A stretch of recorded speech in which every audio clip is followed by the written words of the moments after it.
All right, what's going on, y'all? So today we're going to cover how much weight should you be gaining during a bulk, or how many pounds per week should you be looking for while you're bulking. This is a question I've been asked by a few of y'all over the last couple of weeks for me to do as a truck talk video. So that's what I'm going to do today. I'm going to give y'all kind of my guidelines for both natural and enhanced bodybuilders on how many pounds per week you should be expecting while you're bulking, and then also, you know, how many calories per week you should maybe be adding, along with when you should go ahead and cut a bulk and start thinking about either doing a mini cut or a true cut. If you've been following me, you know that I prefer a little bit more aggressive bulks than kind of more of the main gaining approach. I truly believe that if you truly are trying to really go up in weight in a shorter amount of time, you know, bodybuilding is going to take patience, and it is a long game for everybody, but you're trying to really get higher weights, you know, you're going to need some more aggressive bulks. And I've talked about that in previous videos. You know, how over the last 3 years I went from 158 pound ultra runner up to, you know, 245 pounds now. It's really come down to how I've done my bulks. But today, you know, I've got a caveat. You know, this is not going to apply to every situation out there. You know, each person's genetics are a little bit different. You know, where you are body fat wise and your metabolism is going to be different. You know, if you're coming out of a contest prep and you've just done a show, you can go ahead and rebound out and gain an insane amount of weight over the next 6 to 8 weeks. And I've done videos on that. This is going to be more for your averages. So if you're kind of just, you know, an average setup, you're going into a regular off-season bulk, or even if you're not a competitor, you're just going from a bulk, you know, say from, you know, 8 to 10% body fat, you're ready to start bulking. This is going to apply to most of you out there. Another thing is to, I highly recommend having a coach, because if you have a coach, it's not going to apply as much for, you know, how much scale weight you're gaining per week. Your coach is going to, you know, have a trained eye, that they're going to know, you know, A, certain tools to employ, but then B, you know, how much you should really be improving or gaining per week. You know, you can go ahead and grow a little bit faster with a coach if they really know what they're doing.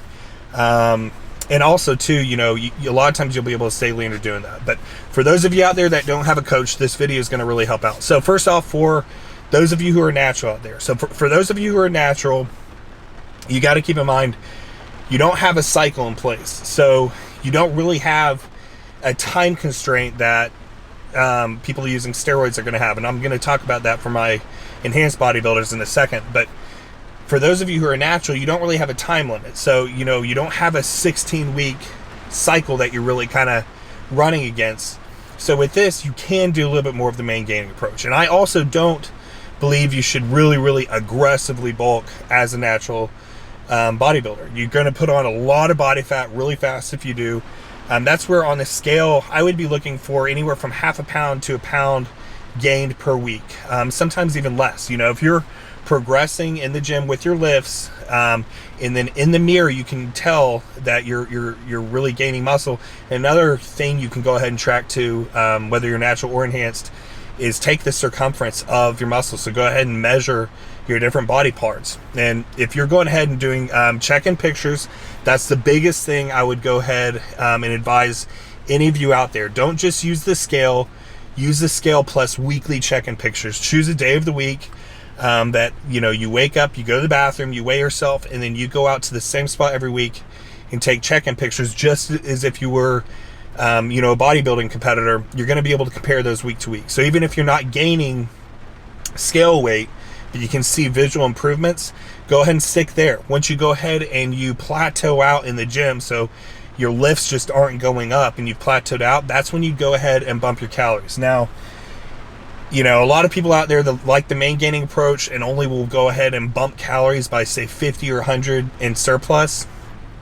I'm a little bit more aggressive than that. So even for those of you who are natural, I would be bumping your calories at least 250 calories per day above your surplus. You know, you are going to put on fat during a bulk, and that's where when you go into a cut, you can cut that off. But, you know, the more fat gain usually comes with more muscle gain as well, up until a point. You know, once you get to where, you know, you're just completely not insulin sensitive, you're going to be putting on fat at a much higher rate. But especially for the beginning of a bulk, you're going to be good to go. And I'm going to talk about towards the end of the video, it's going to apply to both natural and enhanced athletes when to go ahead and really cut the bulk. But that's kind of my general rule of thumb for natural athletes. Look for half a pound to a pound of scale weight per week, but it can sometimes be even less than that. Just be looking for visual improvements with your check-in pictures. And, it should really coincide with progression in the gym. If you don't have progression in the gym, that's where you really need to go ahead and think about bumping calories. For those of you who are enhanced out there, this is where you are playing off of how much time you have on cycle. If you've got a 16-week cycle, you've really got 16 weeks that you've got to think about pushing up. Yeah, maybe your bulk, your off season is longer than 16 weeks, but you now have a 16-week cycle that you can really, really play with. So this is where you can be really aggressive. So depending on, your cycle you're running, a cycle of, say, 500 tests per week is going to be very different than someone running, 600 tests plus 700 primo plus a little bit of GH. The results of those are going to be different. How much fat gained, all of that's going to be different. But the general rule of thumb, I like to see my guys, while they're bulking, while they're on cycle, be gaining at least 1 to 2 pounds of scale weight per week, and a lot of times more than that. And this is where it really does come down to how you're looking. So, if you're checking pictures, you're gaining, say 3 pounds per week, but there's not a lot of fat gain, keep that rolling. But for general rule of thumb, I'm typically looking for 1 to 2 pounds per week while on cycle. Like I said, this is not applying to scenarios where you're just coming out of a contest and you're wanting to rebound out. A lot of times it's much higher than that. But general rule of thumb for natural athletes is half a pound to a pound per week. And for those of you who are on cycle, 1 to 2 pounds plus per week. The big thing here is you don't just use scale weight. Everybody wanting this general rule of thumb of how much weight you should be gaining during a bulk. It's not really coming down to the weight as much as it's coming down to the weight plus how you're looking in the mirror. And when I say mirror, I'm really meaning analyzing your check-in pictures in your different poses. If you are keeping a pretty tight shape, you can really extend out the bulk.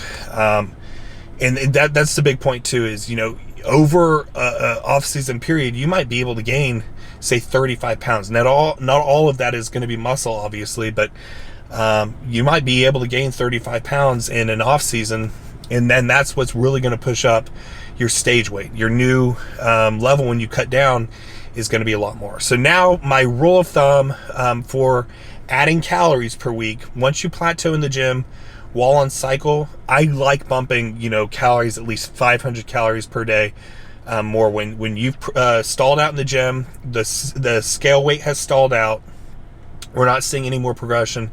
This is where I like more aggressive bumps than just, say, 100 to 200 calories per day. So for those of you who are on cycle, you're going to need more food. And this is where in other videos I've talked about, as a bodybuilder really trying to get up in bigger weights, you're going to need to eat more food. That's the biggest mistake most bodybuilders are making now, is they're just not eating enough. It's uncomfortable to eat the amount of food needed for big boy bodybuilding.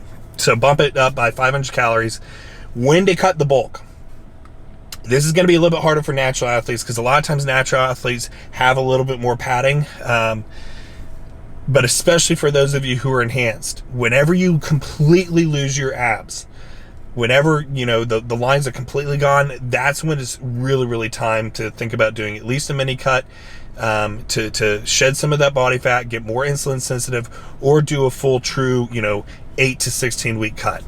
The reality is you're gonna gain the most amount of muscle the more insulin sensitive you are. That's why after a bodybuilding show or after a hard cut, that's when you gain the most amount of muscle. I've talked about this in other videos, but Dorian Yates even talks about he gained 80% of his gains in an entire year in the 6 to 8 weeks after a bodybuilding show. And that's what I've experienced as well.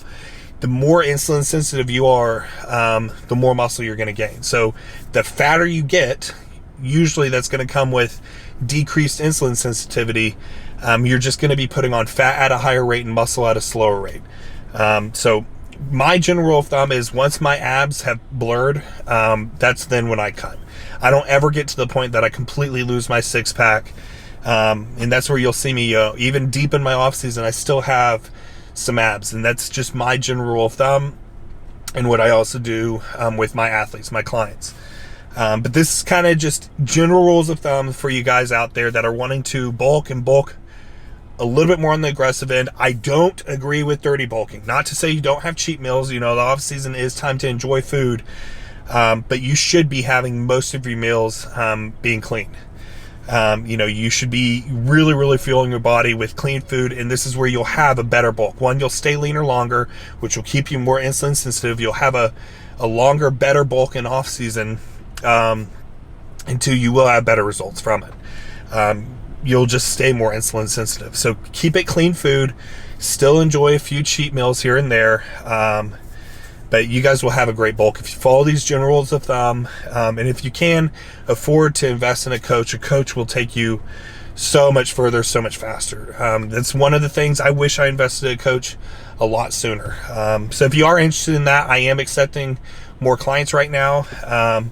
But if you aren't going to have a coach, don't just use the scale as your tool. Don't just be looking for, oh, I've got to gain 2 pounds per week. A lot of times if you do that, you will be setting yourself up to gain fat at a lot higher rate. But at the same time, just like with my last truck talk video, don't necessarily be scared of gaining fat. But don't just use a scale. Use the mirror and check-in pictures. Check-in pictures are going to be a great tool for you, and then correlate it with your logbook. If your logbook numbers are stalling out, that's a lot of times when you need to go ahead and bump up your calories to keep the bulk rolling. If your logbook numbers are stalling, that's absolutely what you do not want. That's probably my biggest tip for beginners out there is if you aren't using a logbook, use a logbook. I have used a logbook almost since day one. And if I had not been using a logbook, I probably wouldn't be halfway to the physique I have now. The logbook seriously has been one of my absolute biggest tools. You want to be looking for progression in the logbook with obviously proper form, time and attention, all of that. But that's my truck talk video for y'all. If you guys have any other videos that you want me to expand on, drop that down in the comments down below. Please leave a like on this. Hit subscribe if you haven't already. Be happy, be positive, be powerful, and have a great rest of your day.